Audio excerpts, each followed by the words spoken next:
finish. So highly recommend it. Go, beg, borrow, or steal a bottle for yourself. What's the next story, Divya? So cheers for that. No problem. I know. But okay, story number 3, you guys. So Oklahoma hospital data breach impacts 92,000 people. Security incident at a nonprofit community hospital in Oklahoma may have exposed the personal data of 92,000 individuals. Now, Jerry, I know you mentioned something about like going into Hack Notice and seeing the information related to Oklahoma, and you said there were a lot of like high-level people. Yeah. So what do you guys have to say? Right. Well, I want to hear from Jerry. Yeah.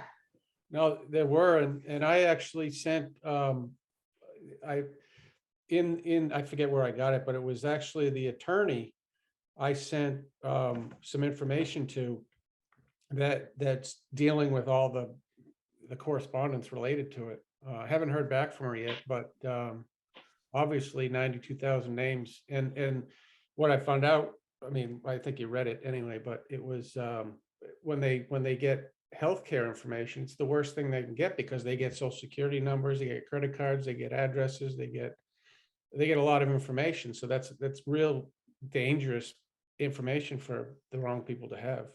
We've said it before, but healthcare fraud, it's a $3 billion industry, and there's zero protections against it. There's no identity theft for healthcare. And if you want to protect yourself from healthcare fraud, good luck. You basically have to request paper records of all of your providers every 6 months and then go through them. So one thing they said was, you can go in and you can change your cancel your credit cards and cancel, debit cards and all that, but your medical record stays the same. You can't, somebody steals that, you can't change that. And they're not going to give you, a new patient ID. They're not going to give you a new healthcare ID.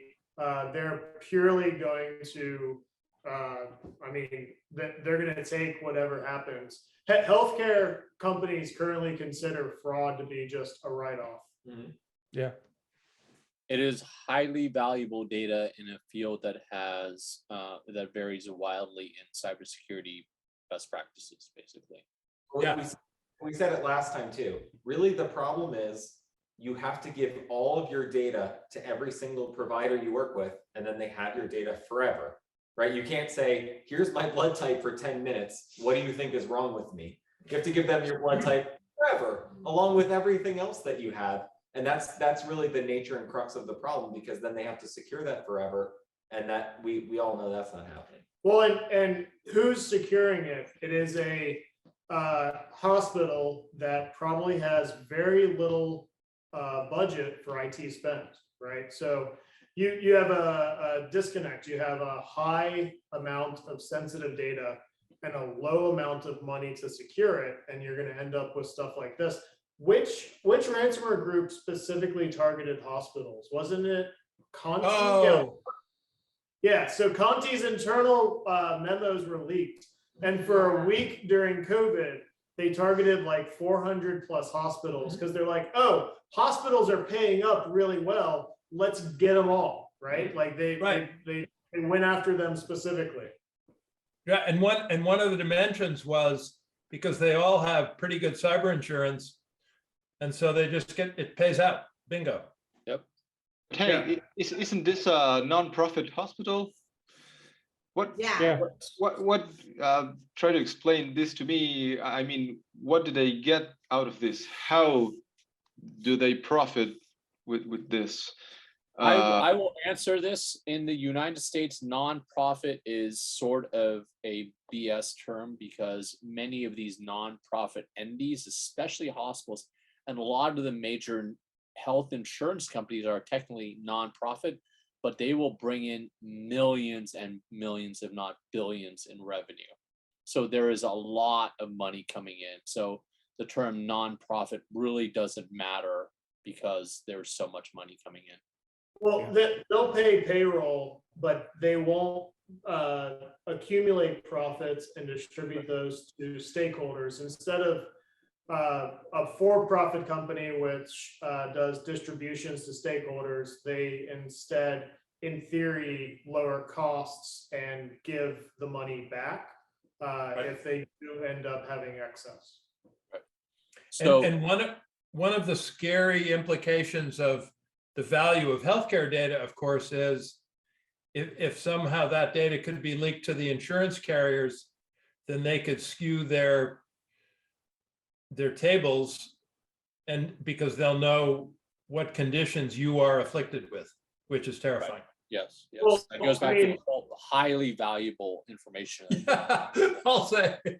The biggest problem is if they change your healthcare information. If someone steals Oh my God. your healthcare information, they can go in for a fraudulent procedure and say, hey, actually, you've got my blood type wrong. I'm not A negative, I'm B positive. So make sure you save that, and then you do my procedure, and then you do your procedure, and you die. Yeah, well, right? I You mean, die. that could be allergies too. So I'm highly allergic to sulfa drugs, like that would kill me. So It if just kills you. That's If terrible. you went and had a procedure done, it wouldn't even have to be something as obnoxious or obvious as my blood type, though that's free. You could just say, no, I'm not allergic to that. Right, yeah, no, that was a typo. Yeah. I'm allergic to sunflowers. I'm gonna write that information down, Mike. Mike died from sulfur. Hey, look at that, a drugs. basket of muffins. He's targeting you. He's targeting you already. Yeah, Yeah. just as an example, Frank, Kaiser Permanente, one of the biggest insurance companies here, they are technically a nonprofit. They made $8 billion in revenue last year. But they're Yeah, still a they're okay. nonprofit, Yes.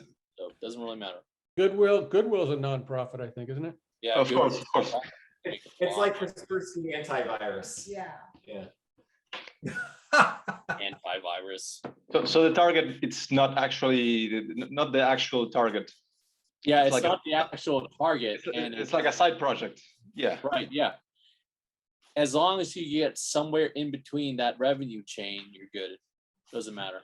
Well, you guys will remember the string of DDoS type attacks before the prevalence of malware also targeting hospitals. And the idea was, what if we just shut all